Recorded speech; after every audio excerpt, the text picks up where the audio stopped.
உறவுகளுக்கு வணக்கம். இந்த தமிழர் நிலம் என்பது எல்லா மதத்திற்கும் வழி கொடுத்து அவர்களை ஆறத் தழுவி அவர்களை வளர்த்தெடுத்த ஒரு தாயிலும் கொண்ட அந்த நிலப்பரப்பு.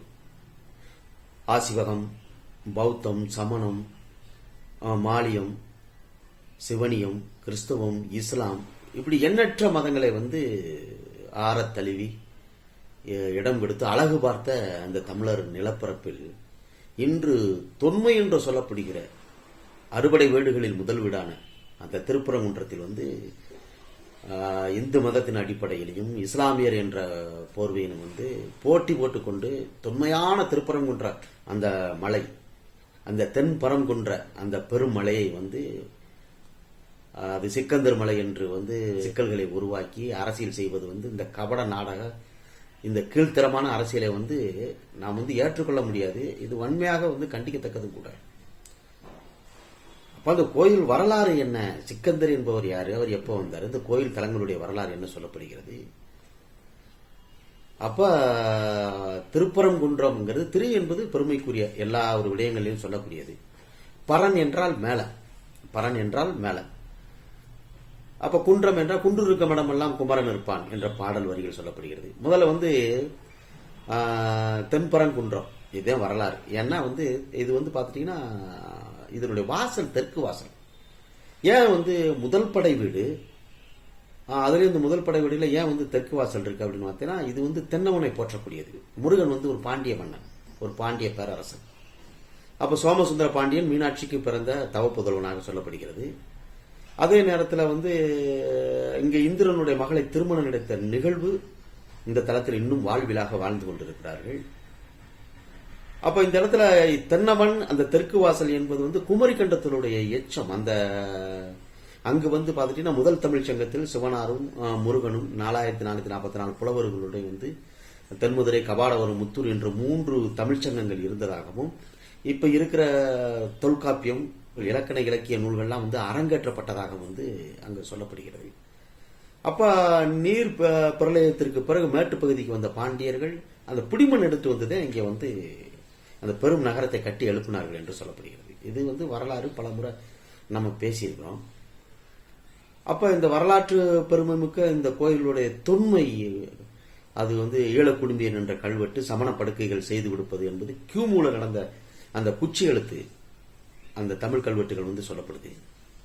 நம்ம ஆய்வு பூர்வமாக சொல்லணும் பார்த்தா நக்கீரர் திருமுருகாற்றுப்படை பாடிய பாடல். அந்த நக்கீரர் யார் பாத்தீங்கன்னா, மதுரை மீனாட்சி அம்மன் கோயில்ல பாண்டிய மன்னனுக்கு இயற்கையிலே பெண்களுடைய கூந்தல்ல மனம் இயற்கையானதானா இல்ல செயற்கையானதாங்கிறது ஒரு வினா எழும்பொழுதேன். அப்ப புலவர்கள்ட்ட இது சொல்றாரு, இந்த எப்படி பெண்களுடைய கூந்தல்கள் இயற்கையாக மனம் இருக்கிறதா அப்படிங்கும் பொழுது அப்ப வாதங்கள் வருது. தருமி வாராரு.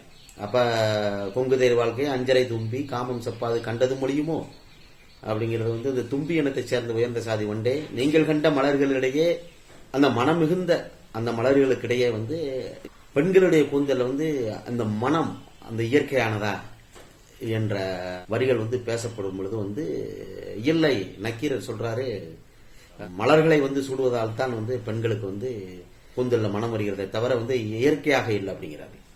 அப்ப சிவனாரே அவைக்கு வர்றாரு.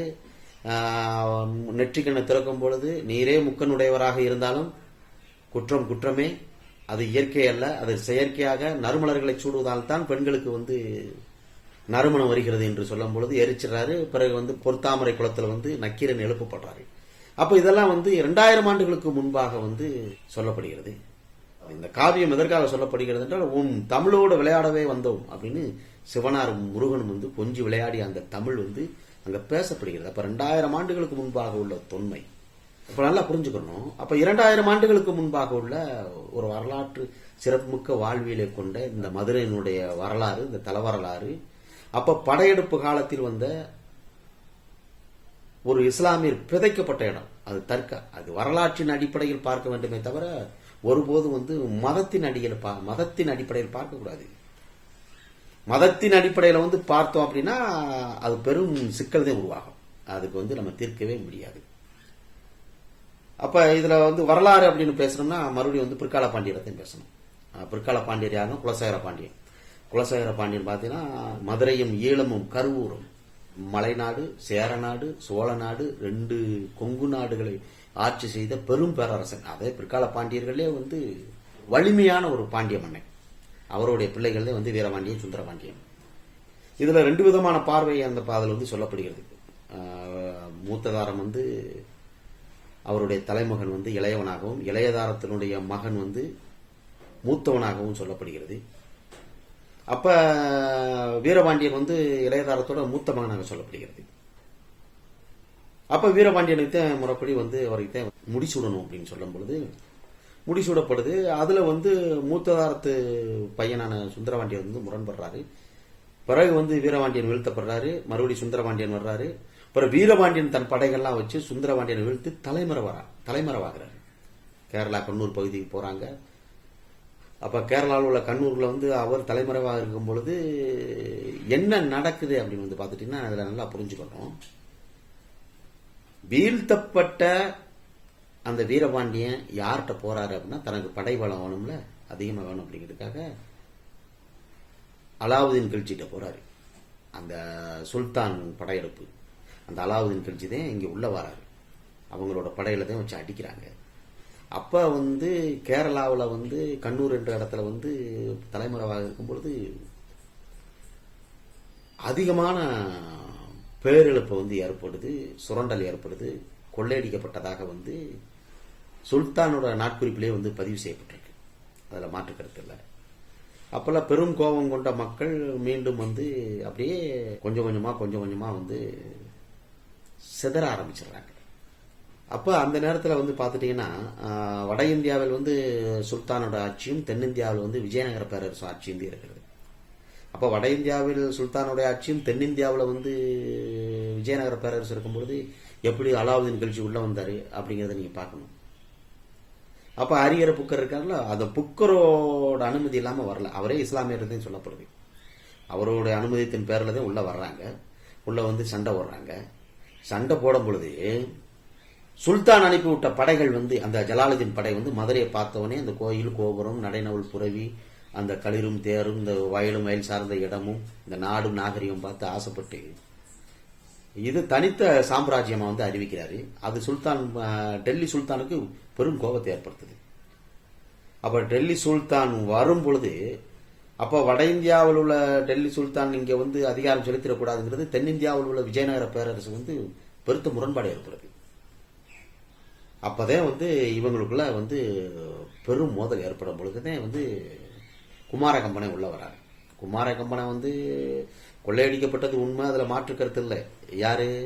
டெல்லி சுல்தான்கள், மாற்று கருத்து இல்லை. ஆனா வந்து இந்த இந்து மதத்தை மீட்டெடுப்பதற்கு தான் வந்து குமார கம்பனை வந்தாங்கிறது பொய். நல்லா புரிஞ்சுக்கணும். வட இந்தியாவில் உள்ள சுல்தான் அரசு இங்க உள்ள நுழைஞ்சிடக்கூடாது. அதே நேரத்துல வந்து இந்த இடத்துல ஏன் அவங்க உள்ள வராங்கன்னா நாடு பிடிக்கிற நோக்கம். திருவண்ணாமலையில வந்து சம்புவராயர் அடிக்கிறாங்க. தமிழ் மண்ணை வன்னியர் மன்னன் சம்புவராயரை அடிச்சு வீழ்த்திட்டு உள்ள வராங்க. இது நாடு பிடிக்கிற நோக்கம். அப்படியே இந்த இடத்துல வந்து மீண்டும் பிடிச்சாலும் வந்து பாண்டியர்கள் தான் நாட்டை கொடுக்கணும். ஏன் கொடுக்கல? இது முழுக்க நாடு பிடிக்கிறது. இப்ப இவங்க ஊடால வந்து இது மதத்தை காப்பாத்துறதுதான், மதத்தை தூக்கி நட்டம் நிப்பாட்டுறதுதான் வந்தாங்கிறதெல்லாம் முழுக்க பொய். மதுரா விஜயம் என்ற நூல்லே வந்து பல விஷயங்கள் வந்து அரங்கேற்றப்பட்டிருக்கு. அப்ப இந்த அடிப்படையில தான் வந்து கடைசி மன்னன் தான் வந்து சிக்கந்தர் ஷா. அவர் ஒரு ஆப்கான் இனத்தை சேர்ந்தவர். இஸ்லாமிய உறவுகள் வந்து நல்லா புரிஞ்சுங்க. அதாவது நபிகள் நாயகம் காலத்திலே வந்து இந்த இடத்துல வந்து இஸ்லாம் மதத்திற்கு தமிழ் உறவுகள் வந்து மதம் மாறிட்டாங்க. அவங்க வந்து சுல்தானோட படையெடுப்பு உள்ள வந்த பிறகுதான் வந்து இஸ்லாமியர் வந்து மதம் மாறினாங்கிறதெல்லாம் வந்து பொய். அப்ப அதற்கு முன்பாகவே வந்து இஸ்லாம் மார்க்கம்லாம் உருவாயிடுச்சு. நபிகள் நாயகம் காலத்திலே வந்து அது உருவாயிடுச்சு. அப்ப இவங்களுடைய நோக்கம் வந்து பாத்துட்டீங்கன்னா நாடு பிடிக்கும் நோக்கம், பொருள்களை சூறையாடுற நோக்கம், இதுதான் வந்து இவங்களுடைய நோக்கமாக இருந்தே சொல்ல மார்க்கத்தினுடைய வழிமுறையில வந்து இவங்க வந்து அந்த நெறிமுறைகளை கடைபிடிச்சு இங்க வரல. நல்லா புரிஞ்சுக்கணும். அப்ப திருப்பரங்குன்ற மலையில வந்து நான் ஆடு வெட்டுவேங்கிறது வந்து ஏற்புடையதல்ல. நல்லா புரிஞ்சுக்கணும். அதாவது வந்து எல்லாரும் கறி சாப்பிடுறோம். ஒவ்வொரு மதத்திற்கும் ஒரு பார்வை ஒன்று இருக்கு. அப்ப இந்த இடத்துல வந்து பசுவை வணங்கக்கூடிய மக்கள் இருக்கிறாங்க. அப்ப இஸ்லாம் மார்க்கத்துல வந்து அதே பசுவை வந்து மக்கள் உணவாக வந்து உட்கொள்றாங்க. ரெண்டு மாறுபட்ட கருத்து இருக்கு. இயேசுநாதர் வந்து அப்பமும் மீன் துண்டும் கொடுக்குறாரு. அப்ப இதுல வந்து என்ன நினைக்கிறோம் அப்படின்னு வந்து பாத்துட்டீங்கன்னா பசுவை வணங்கக்கூடிய மக்கள் இருக்கிற இடத்துல வந்து ஆடை வெட்டுறங்கிறது வந்து இது ஏற்புடையதல்ல. அதே நேரத்தில் இஸ்லாமியர்கள் வந்து பசுவை உணவாக உட்கொண்டாலும் அதே இடத்துல வந்து நாங்கள் வந்து பன்னிக்கறியை வந்து நான் சாப்பிடுவோங்கிறது அதுவும் ஏற்புடையதல்ல. அப்ப ஏசுநாதர் வந்து மீன் துண்டு ரொட்டி துண்டு கொடுத்தாரு அப்படிங்கிறதுக்காக வந்து அங்க இருக்கிற மீனெல்லாம் வச்சு சர்ச்சில் வந்து நம்ம குழம்பு வச்சு சாப்பிட முடியாது. அது ஒரு இடம் பொருள் ஏவல் இருக்கு, நல்லா புரிஞ்சுக்கணும். எல்லாம் இங்க வந்து இஸ்லாமிய தோழர்கள் ஒண்ணு நல்லா புரிஞ்சுக்குங்க, மார்க்கம் இறக்குமதி செய்யப்பட்டதை தவிர வந்து அரபு தேசங்களில் உள்ள மக்கள் இங்க இறக்குமதி செய்யப்படல.